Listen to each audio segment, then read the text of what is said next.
The pharmacy's automatic doors slid open with a soft whoosh as Caroline Mitchell stepped inside, her hands trembling slightly as she clutched the unopened canister of premium baby formula. The fluoride lights overhead seemed too bright, making her squint as she made her way toward the customer service counter. She'd rehearsed what she would say a dozen times during the walk here, but now that she stood in line behind two other customers, the words felt stuck in her throat, like cotton.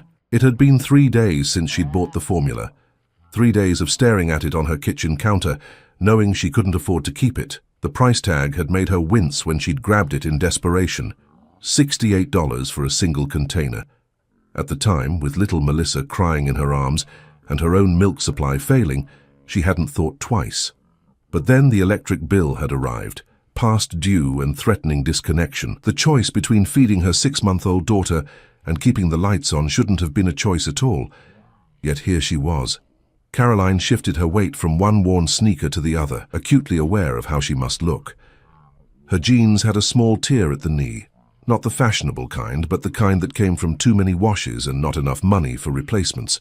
Her dark blonde hair was pulled back in a hasty ponytail, and she couldn't remember the last time she'd worn makeup.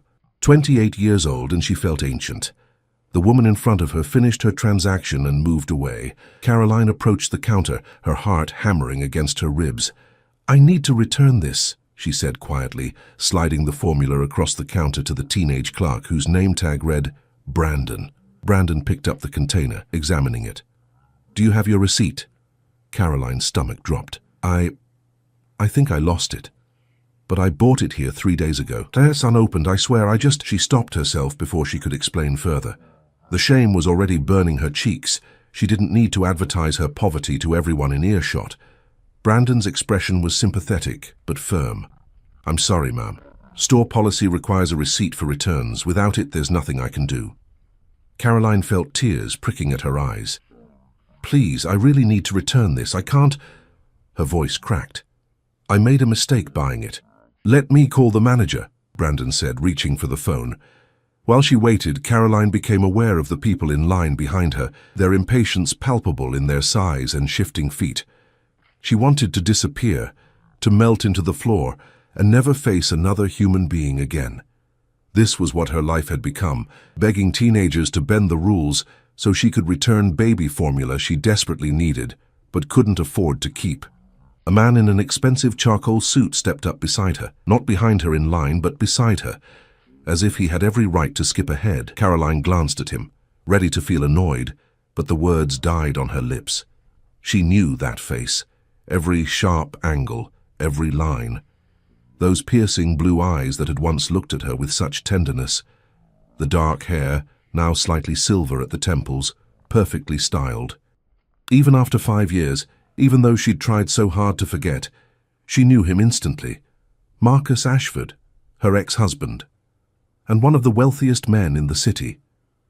Their eyes met, and Caroline watched as recognition dawned on his face. His expression shifted from mild curiosity to absolute shock, his mouth opening slightly. She looked away quickly, her whole body going rigid. Of all the pharmacies in Manhattan, of all the moments in time, why did it have to be now? Why did he have to see her like this? "Caroline?" His voice was exactly as she remembered it, deep, measured, tinged with that slight Boston accent he'd never quite lost despite years in New York. She didn't respond, couldn't respond. Her throat had closed completely. Marcus looked down at the formula container on the counter, then back at her face. His eyes traveled downward, and she knew what he was looking for. Evidence of a pregnancy she'd never had when they were together. Evidence of a child. "Is there a problem here?" Marcus asked Brandon, his tone shifting into something Caroline recognized as his business voice, the one that made people scramble to accommodate him. "No problem, sir, just waiting for the manager about a return," Brandon said, suddenly more alert. "There won't be a need for that," Marcus said smoothly. He pulled out his wallet, extracting a black credit card that probably had no limit. "I'll purchase the formula. The lady can keep her money." "No," Caroline said sharply, finding her voice at last. "No, I don't need your charity, Marcus." He turned to her fully now, and she saw something flicker in his eyes. Hurt. Anger. She couldn't tell. "It's not charity, I said no." Caroline snatched the formula container off the counter, clutching it to her chest. "I don't need anything from you, I never did." It was a lie, and they both knew it. She'd needed so much from him toward the end of their marriage. His time, his attention, his emotional support, and he'd given her none of it, too consumed by building his empire to notice his wife slowly drowning in loneliness. "Caroline, please." Marcus reached out as if to touch her arm, but stopped short. "Let me help. If you have a baby, if you need—" "You don't know anything about my life," Caroline interrupted, her voice rising despite her best efforts to stay calm. People were definitely staring now. "You gave up that right 5 years ago when you chose your company over our marriage." Marcus's jaw tightened, a muscle twitching in his cheek. "That's not fair." "Fair?" Caroline laughed, but there was no humor in it. "You want to talk about fair? You don't get to swoop in here and play hero, Marcus. You don't get to throw your money at problems and make everything better. That's not how life works." The manager appeared then, a middle-aged woman with kind eyes and an efficient demeanor. "I understand there's an issue with a return." Caroline looked at the formula in her hands, then at Marcus, then at the growing crowd of onlookers. The shame that had brought her to her knees moments ago was now transformed into something else, a fierce, burning pride that she didn't even know she still possessed. "Never mind," she said to the manager. "I'm keeping it." She turned on her heel and walked toward the exit with as much dignity as she could muster, the $68 formula container clutched in her hands like a trophy. She had no idea how she was going to pay her electric bill now. She had no idea how she was going to afford groceries for the rest of the month, but she knew with absolute certainty that she couldn't take money from Marcus Ashford. Not now.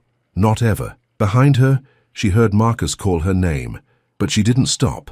She pushed through the automatic doors and out into the crisp October afternoon, her vision blurred with unshed tears. What Caroline didn't know, what she couldn't have known, was that Marcus stood frozen in that pharmacy for a full minute after she left, his mind racing through calculations and memories, the baby formula, the desperation in her eyes, the timeline. Because Marcus Ashford had excellent recall for dates and numbers, it was part of what made him successful in business. And he remembered, with sudden crystal clarity, the last night he and Caroline had spent together before their divorce was finalized, 5 years ago. Almost to the day. Word count, 1,187. I need to add more words to reach the 1,500, 1,600 range. Let me continue. Marcus's hand was still outstretched, frozen in the gesture of reaching for someone who was no longer there. The other customers had returned to their business, the drama over, but Brandon and the manager were both watching him with curious expressions. "Sir, did you need something?" the manager asked gently. Marcus blinked, returning to himself. No, thank you." He walked away from the counter in a daze, his mind still working through the implications of what he'd just witnessed. Caroline had always been proud, even when they were married. She came from a working-class family and had put herself through college while waitressing nights. That independence, that refusal to rely on anyone, had been one of the things he'd initially found attractive about her, but it had also been a source of tension between them. She'd never wanted his money, never wanted the lifestyle his wealth could provide. She'd married him despite his fortune, not because of it. And now, 5 years later, she was returning baby formula because she couldn't afford it. The woman who had once shared his penthouse, who had access to accounts with more money than most people earned in a lifetime, was counting pennies at a pharmacy counter. The guilt hit him like a physical blow. During their marriage, he'd been so focused on growing Ashford Industries, on proving to his late father's business partners that he could handle the company, that he'd neglected the one person who had mattered most. Caroline had asked for his time, for his presence, for him to be a husband instead of a workaholic CEO. He'd promised to do better, to be better, but the promises had always been empty. There was always one more deal, one more meeting, one more crisis that needed his attention. She'd left him finally after 3 years of marriage. He'd been in Tokyo closing a merger when she'd moved out. He'd come home to an empty apartment and divorce papers on the kitchen counter. No note, no explanation beyond what they'd both already known. He'd chosen his company over her, again and again, until there was nothing left of them to save. Marcus walked out of the pharmacy, his eyes scanning the street for any sign of Caroline's retreating figure. She was gone, swallowed up by the Manhattan crowds. But he couldn't shake the image of her face, thinner than he remembered. Exhaustion etched into every feature, and that formula container, that damn formula container. His phone buzzed in his pocket, probably his assistant with some urgent matter. But for once in his life, Marcus Ashford ignored a business call, because somewhere in this city was his ex-wife, possibly with his child, struggling to survive.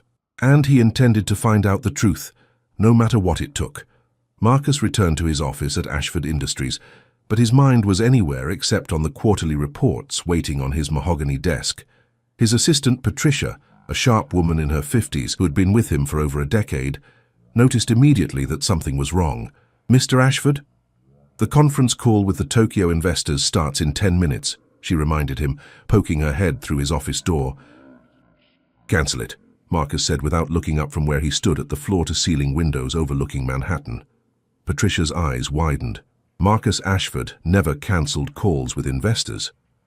"Sir, they've been waiting 3 weeks for this." "Reschedule it, Patricia. Tell them something came up, a family emergency." The words felt strange on his tongue. He hadn't had a family in 5 years, not since Caroline left. After Patricia retreated, clearly bewildered, Marcus pulled out his phone and dialed a number he hadn't called in years. It rang 4 times before a gruff voice answered. "Raymond Chen speaking." "Raymond, it's Marcus Ashford. I need your services." Raymond was a private investigator Marcus had used occasionally for business matters, background checks on potential partners, verification of credentials, discreet, efficient, and expensive. "Mr. Ashford, it's been a while. What can I do for you?" "I need you to find someone, Caroline Mitchell. She was Caroline Ashford 5 years ago. I need her current address, employment status, financial situation, everything you can get me within 24 hours. There was a pause. "Personal matter. Does it matter?" "Only for my rate," Raymond said dryly. "Personal investigations cost more. Privacy concerns and all that. Bill me whatever you need. Just get me the information." After he hung up, Marcus sat down at his desk, but his hands were shaking slightly. The baby formula kept replaying in his mind.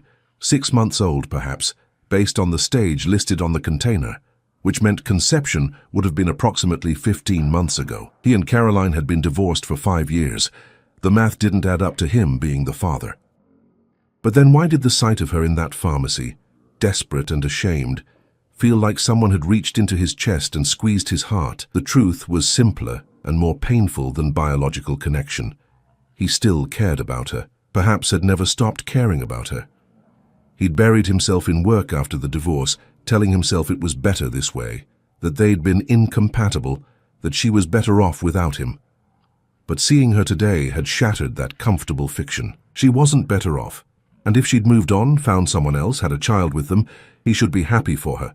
Instead, he felt hollow. Meanwhile, across the city in a small studio apartment in Queens, Caroline sat on the edge of her second-hand couch, staring at the formula container on her coffee table. Melissa was napping in the corner where Caroline had set up a makeshift nursery. Just a crib, a changing table, and a small dresser, all bought from thrift stores or found on the street. The encounter with Marcus had shaken her more than she wanted to admit. For 5 years, she'd successfully avoided him. Manhattan was a big city, and they'd moved in completely different circles. He had his penthouse, his galas, his business meetings in high-rise boardrooms. She had her tiny apartment, her 2 part-time jobs as a waitress and a grocery store cashier, and her daughter. Her beautiful, perfect, unexpected daughter. Caroline's hand drifted to her phone. She should call her sister Monica, who lived in Boston. Monica would know what to say, how to make this feel less catastrophic. But Monica also had 3 kids of her own and a husband who'd just lost his job. Caroline couldn't burden her with this. A soft cry came from the nursery corner. Caroline stood immediately, crossing to the crib where Melissa was waking up, her tiny fists rubbing at her eyes. Caroline lifted her daughter, breathing in that sweet baby smell, feeling her racing heart begin to slow. "It's okay, sweet pea," she murmured. "Mama's got you." Melissa had her father's eyes. That was the cruel irony of it all. Not Marcus's eyes. Caroline had never cheated on him, never even thought about it during their marriage. No, Melissa had the eyes of Daniel Cooper, the fellow waitress she'd dated briefly 2 years after her divorce. Daniel had been kind, funny, and entirely wrong for her. They'd dated for 3 months before he'd gotten a job offer in Seattle and decided to take it. Caroline had been fine with that, until 2 weeks later when she'd discovered she was pregnant. She'd tried to contact Daniel, had sent him messages, emails, even tried calling, but his number had changed, and his social media accounts had gone silent. Eventually, she'd stopped trying. She would raise Melissa alone, just as her own mother had raised her and Monica after their father had left. But it was so much harder than she'd imagined. The jobs barely covered rent and basic expenses. She'd applied for assistance programs, and they helped, but it was never quite enough. Every month was a juggling act of which bills to pay, which to delay, what groceries were absolute necessities versus luxuries. And her milk supply had been drying up for weeks now, stress and poor nutrition taking their toll. The formula was essential, which meant the electric bill would have to wait another month. She'd deal with the consequences when they came. A knock at her door startled her. Caroline wasn't expecting anyone. Holding Melissa against her shoulder, she approached the door cautiously and peered through the peephole. A delivery man stood in the hallway, holding a large box and a clipboard. Caroline opened the door a crack, keeping the chain lock engaged. "Can I help you?" "Delivery for Caroline Mitchell. Need your signature." "I didn't order anything." The delivery man checked his clipboard. "Says here it's a gift, already paid for. I just need you to sign that you received it." Suspicious but curious, Caroline unlatched the chain and signed the electronic pad he offered. The moment she did, he handed her the box and left, before she could ask any questions. The box was large and surprisingly heavy. Caroline set it on her couch and examined it. No return address, just her name and address on the label. Using one hand while supporting Melissa with the other, she managed to tear open the tape. Inside were 6 containers of baby formula, the exact brand and type she'd tried to return, along with diapers, baby wipes, jars of organic baby food, and a white envelope. Caroline's hands were shaking as she opened the envelope. Inside was a note written in handwriting she recognized immediately. Bold, efficient, masculine. Marcus's handwriting. "Caroline, I know you don't want my help, but please accept this for the baby's sake. No strings attached. You don't have to contact me or acknowledge this in any way. I just need to know the child is cared for. There's also a check. Please use it. M." She looked in the envelope again and found a check, made out to her, for $50,000. Caroline sank onto the couch, Melissa still in her arms, staring at the check. $50,000. It was more money than she'd seen in 5 years combined. It would pay off her debts, cover rent for months, allow her to maybe cut back to one job so she could spend more time with Melissa. It was also everything she'd sworn she would never do, except Marcus Ashford's money. But as Melissa made a small cooing sound and curled her tiny hand around Caroline's finger, she felt her resolve wavering. This wasn't about pride anymore. This was about her daughter's well-being. And yet, how had Marcus found her address so quickly? Had he been keeping tabs on her all these years? The thought sent a chill down her spine. What Caroline didn't know was that at that very moment, Marcus was sitting in his office, staring at a dossier Raymond Chen had just delivered. A dossier containing information about Caroline's life over the past 5 years, including details about her employment, her finances, and most importantly, information about Melissa's father, Daniel Cooper, Seattle resident, completely uninvolved in his daughter's life. Marcus should have felt relieved. The child wasn't his, he had no obligation here. But instead, he felt something else entirely, a fierce, protective anger at a man who would abandon his own child, and a growing determination that if Caroline wouldn't let him help her directly, he would find another way. Because Marcus Ashford was nothing if not persistent, and he'd already made one catastrophic mistake with Caroline 5 years ago. He wasn't going to make another. Caroline didn't cash the check. For 3 days it sat on her kitchen counter, a constant reminder of everything complicated between her and Marcus. She'd put the formula and supplies to use immediately. Melissa needed them, and Caroline's pride couldn't extend to letting her daughter suffer. But the check felt different. The check felt like accepting something she could never repay, like opening a door she'd worked so hard to keep closed. On the 4th day, she returned home from her morning shift at the diner to find Marcus Ashford sitting on the steps outside her apartment building. He stood when he saw her approaching, and Caroline's first instinct was to turn around and walk away. But she was exhausted, her feet ached, and she'd left Melissa with her elderly neighbor, Mrs. Kowalski, who charged $5 an hour that Caroline could barely afford. She didn't have time for this. "What are you doing here?" she asked, not bothering to hide her irritation. "You didn't cash the check." "How would you know that?" "I have alerts set up on my accounts." Marcus looked uncomfortable standing there in his $1,000 suit outside her rundown building in Queens. Good. He should feel uncomfortable. "I don't want your money, Marcus. I told you that." "Then why did you keep the formula and supplies?" Caroline felt heat rise to her cheeks. "That's different." "That was for Melissa." "Melissa." Marcus repeated the name softly, something unreadable crossing his face. "That's a beautiful name. I need to get upstairs." Caroline moved to pass him, but he stepped into her path. "Please, just give me 5 minutes. I need to talk to you." "We have nothing to talk about." "I think we do." His voice was gentle but firm. "I know about Daniel Cooper." Caroline froze, her blood running cold. "You investigated me. I needed to understand. You had no right." Her voice rose, attracting the attention of a few people passing on the street. She lowered it, but the anger remained. "You had no right to dig into my life, Marcus. We're divorced. What I do, who I see, who I have a child with, none of that is your business anymore." "You're right," Marcus said quietly. "I'm sorry. I shouldn't have done that." "But Caroline, when I saw you in that pharmacy, trying to return formula because you couldn't afford it," he ran a hand through his hair, a gesture she remembered from their marriage, one he only made when he was truly distressed. "It broke something in me, knowing you were struggling, that you have a child, that the father isn't helping. I don't need his help. I don't need anyone's help. I'm managing just fine." "Are you?" Marcus gestured to the building behind her, with its cracked facade and broken intercom. "Are you really managing fine? Because from where I'm standing, it looks like you're drowning." The words hit too close to home.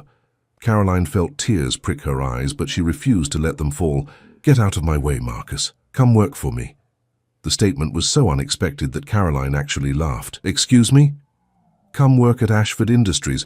I need a new executive assistant. Patricia is retiring next month. The salary is $150,000 a year, full benefits, flexible hours for childcare. You'd be perfect for it."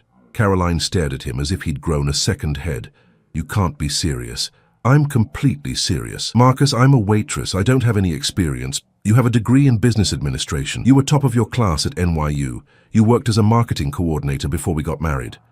That was 8 years ago. And I quit that job when we got married because you said—" She stopped herself, the old argument rising up like bile in her throat. He'd said she didn't need to work, that his income was more than enough for both of them. She'd protested, not wanting to be dependent, but he'd been so persuasive. And eventually she'd given in, letting herself be swept up in the fantasy of being married to Marcus Ashford. It had been the beginning of the end. Without her own career, her own identity outside of being Mrs. Ashford, she'd felt increasingly lost and isolated, while Marcus worked 100-hour weeks. "I know what I said back then was wrong," Marcus said now. "I was wrong about a lot of things. But this isn't charity, Caroline. I genuinely need someone, and you're qualified. More than qualified. And the fact that I'm your ex-wife wouldn't make things incredibly awkward. It would be professional, strictly professional. You'd have your own office, your own projects. You wouldn't even have to see me most days if you didn't want to." Caroline wanted to say no. Every fiber of her being was screaming at her to refuse, to maintain the distance she'd worked so hard to establish. But $150,000 a year, benefits, flexible hours, she could move to a better apartment, she could afford childcare, she could stop working doubles at the diner, stop coming home with her feet bleeding in her shoes. "I need to think about it," she said finally. "Of course, take all the time you need." Marcus pulled out a business card and held it out to her. "My personal number is on the back. Call me when you decide." Caroline took the card, careful not to let their fingers touch. "I should go. Mrs. Kowalski charges by the hour." "Wait." Marcus reached into his jacket pocket and pulled out his wallet. He extracted several bills. Caroline saw they were hundreds and held them out to her. "For the babysitter." "Marcus, please, just for today, let me do this one small thing." Against her better judgment, Caroline took the money. She told herself it was for Melissa, not for her, that accepting help for her daughter wasn't the same as accepting help for herself. But as she climbed the stairs to her apartment, Marcus's business card in one hand and his money in the other, she felt like she was standing on the edge of a precipice. Mrs.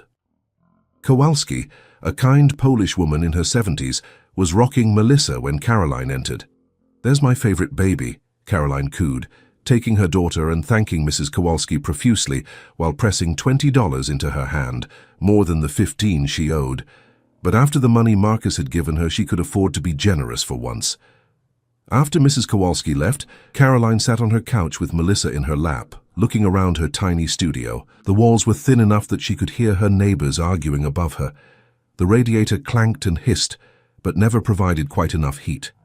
There was a persistent leak under the sink that her landlord refused to fix. This wasn't the life she wanted for her daughter, but working for Marcus, seeing him every day, existing in his world again, the world she'd escaped from. Her phone rang. An unknown number. Caroline almost didn't answer, but something made her pick up. "Miss Mitchell, this is Dr. Patel from Queen's General Hospital. I'm calling about your daughter, Melissa Mitchell. She's been flagged in our system for missing her 6-month checkup and vaccinations." Caroline's stomach dropped. She'd been meaning to schedule the appointment, but between work and everything else she'd lost track of time. "I'm so sorry. I'll schedule something right away. I strongly encourage you to do so. Vaccinations are crucial at this stage. We have an opening tomorrow at 2, but I see from your file that you don't have health insurance?" "No, I'm working on that. The visit will be approximately $300, and the vaccinations are another $200. We can work out a payment plan if—" "I'll be there tomorrow at 2, Caroline interrupted. "Thank you, doctor." After she hung up, Caroline looked down at Melissa, who was happily gumming her fist. $500 for a doctor's visit. She had maybe $200 in her account, and that was supposed to last until her next paycheck.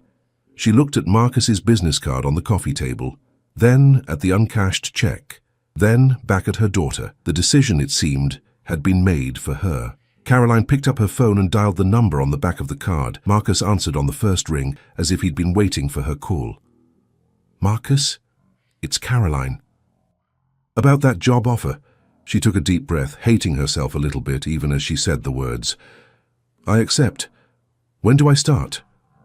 There was a pause on the other end, and when Marcus spoke, she could hear the smile in his voice. "Monday. I'll have HR send over the paperwork tonight. Caroline, thank you. You won't regret this." But as she hung up the phone, Caroline wondered if she already did, because accepting this job meant inviting Marcus Ashford back into her life. And the last time she'd done that, it had nearly destroyed her. What she didn't know, what Marcus hadn't told her, was that Patricia wasn't actually retiring. Marcus had convinced her to take an extended, fully paid vacation instead, with a substantial bonus for her discretion. The job he'd offered Caroline was real, but it had been created specifically for her. He'd manipulated the entire situation to get her to accept his help. And as Marcus sat in his penthouse that evening, looking out over the Manhattan skyline, he told himself he'd done it for the right reasons, to help someone who needed it, to make amends for past mistakes. But there was another truth he wasn't quite ready to admit, even to himself. He wanted Caroline back in his life, and he would do whatever it took to keep her there. Caroline's first day at Ashford Industries was nothing like she'd expected.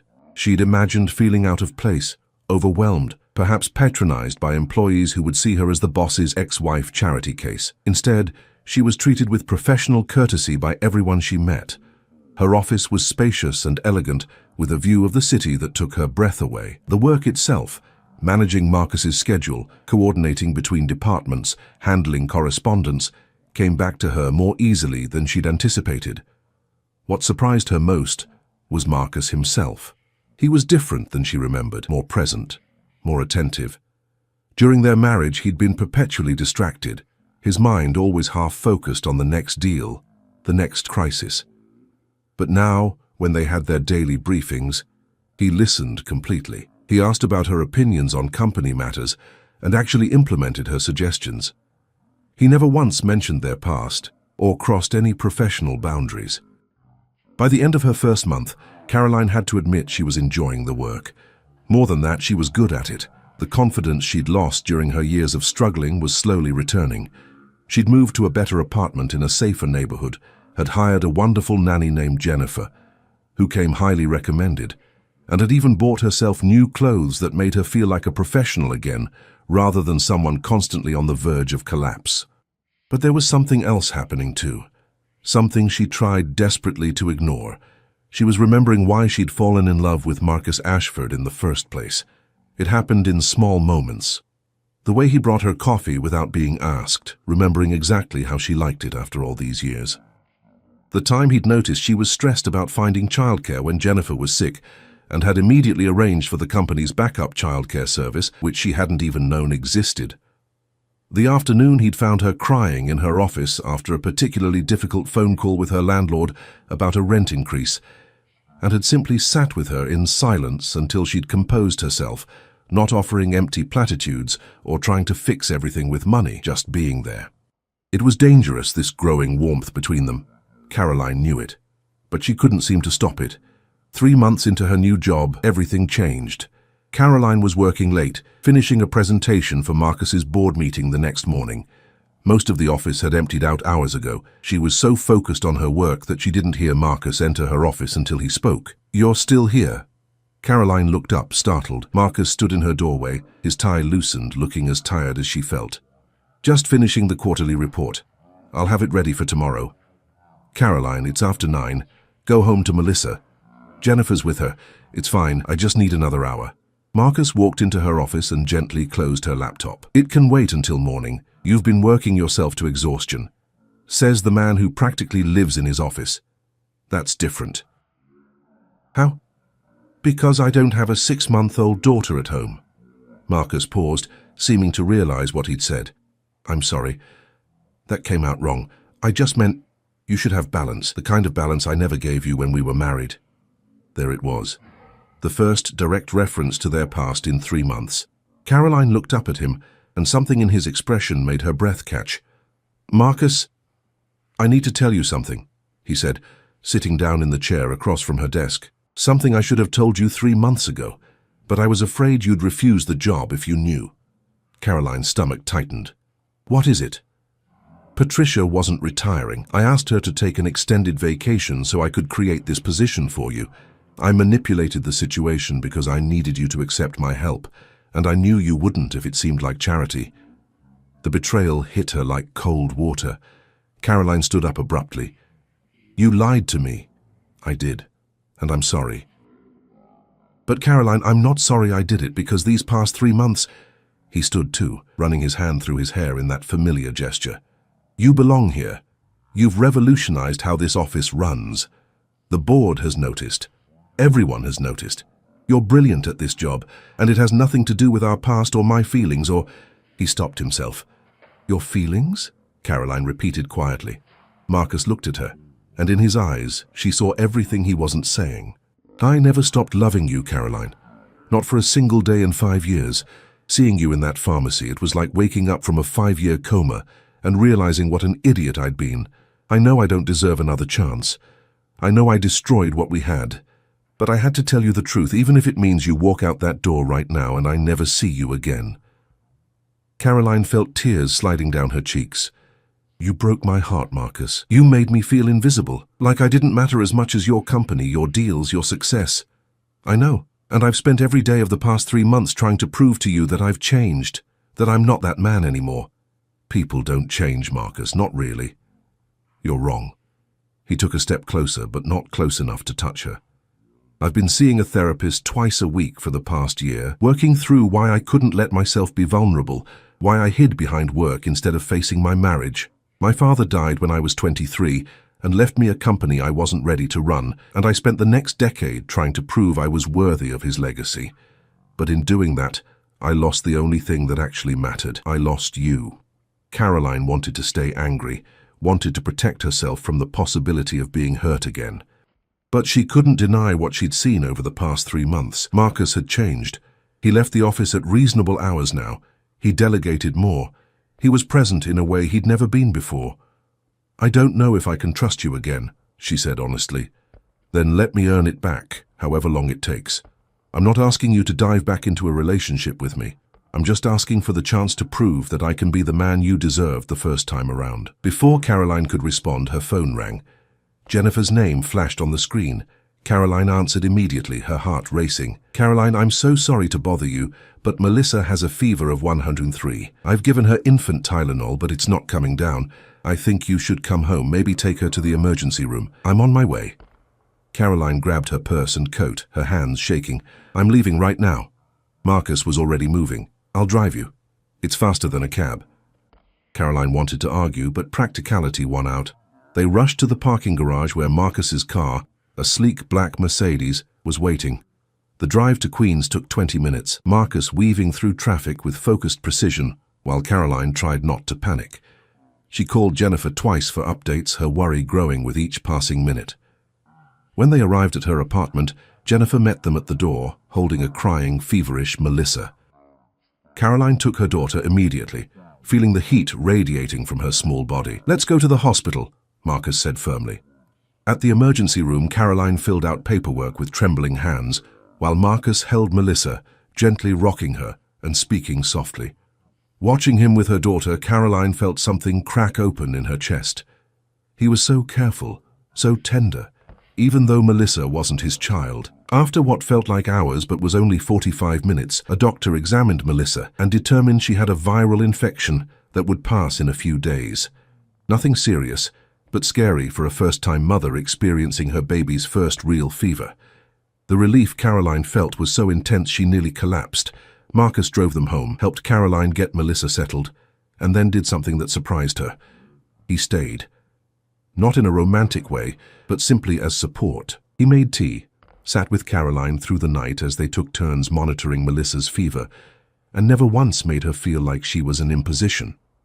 As dawn broke through the apartment windows and Melissa slept peacefully, her fever finally broken, Caroline looked at Marcus dozing in the chair beside her, his expensive suit rumpled, dark circles under his eyes. "Marcus," she said softly. He opened his eyes immediately, alert. "Is she okay?" "She's fine. Fever's down to 99. Caroline paused, gathering her courage. "Thank you for being here, for everything, always," he said simply. "I think," Caroline took a deep breath, "I think I'd like to try again, slowly. Very slowly. No promises, no expectations, just seeing where this goes." The smile that spread across Marcus's face was like sunrise. "Slowly is perfect. We have all the time in the world." Over the following months, they rebuilt their relationship from the ground up. Marcus met Caroline for coffee dates that didn't involve business. He babysat Melissa, so Caroline could have a rare night out with her sister. He attended parenting classes with Caroline, not because Melissa was his daughter, but because he wanted to be part of their lives in whatever way Caroline would allow. And gradually, Caroline let her walls come down. She let herself remember not just the pain of their failed marriage, but also the joy of their early days together. She let herself believe that people could change, that second chances were possible. A year after their reunion in the pharmacy, Marcus surprised Caroline with a weekend trip to the Hamptons.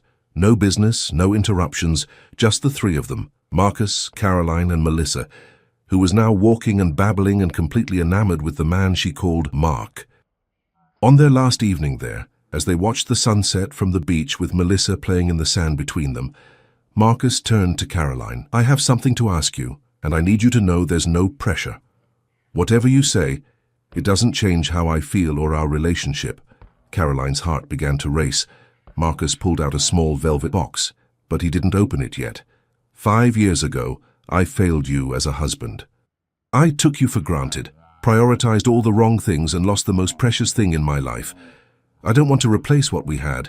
I couldn't even if I tried, but I want to build something new with you. Something better, stronger, based on who we are now, not who we were." He opened the box, revealing a ring that was nothing like her old engagement ring. That one had been flashy, expensive, designed to impress. This one was simple, elegant, with a single perfect stone that caught the fading sunlight. "Caroline Mitchell, will you marry me? Will you let me spend the rest of my life proving that I'm worthy of your trust, your love, and the honor of being Melissa's father?" Melissa chose that moment to toddle over, grabbing Marcus's knee to steady herself. "Mark," she declared happily, her face covered in sand. Caroline laughed through her tears. "Yes," she said. "Yes, I'll marry you." Marcus slipped the ring on her finger and kissed her, soft and sweet and full of promise. Melissa squealed with delight and clapped her sandy hands, making them both laugh. That night, after Melissa was asleep in the beach house, Marcus and Caroline sat on the deck watching the stars. "I can't believe I almost walked past you in that pharmacy," Marcus said quietly. "If I'd been 30 seconds earlier or later." "But you weren't," Caroline interrupted. "You were exactly where you needed to be, exactly when you needed to be there. Maybe that's what second chances are. The universe giving us another shot at getting it right. Then I intend to get it very, very right this time." They married 6 months later in a small ceremony with just close family and friends. Patricia, who had indeed retired for real this time, attended and told Caroline she'd never seen Marcus so happy. Daniel Cooper, located finally through a lawyer, signed over his parental rights without contest, and Marcus formally adopted Melissa. She would grow up knowing the truth about her biological father, but Marcus was her dad in every way that mattered. 3 years later, standing in the nursery of their new home, not the sterile penthouse, but a warm brownstone in Brooklyn, Caroline watched Marcus rock their newborn son, Christopher, while Melissa read him a story she'd written herself at preschool. "Once upon a time," Melissa began in her serious 4-year-old voice, "there was a princess who lost her crown. She was very sad and had to work very hard. But then, the prince found her again and said sorry for being silly, and they lived happily ever after. The end." Marcus caught Caroline's eye over Melissa's head and smiled. It wasn't the fairy tale version. Their story had been messier, more painful, harder won than any children's story. But it was theirs. And in its own complicated, imperfect way, it really was a happily ever after. Because sometimes Caroline thought the greatest love stories aren't about finding the perfect person. They're about two imperfect people who choose every single day to keep choosing each other.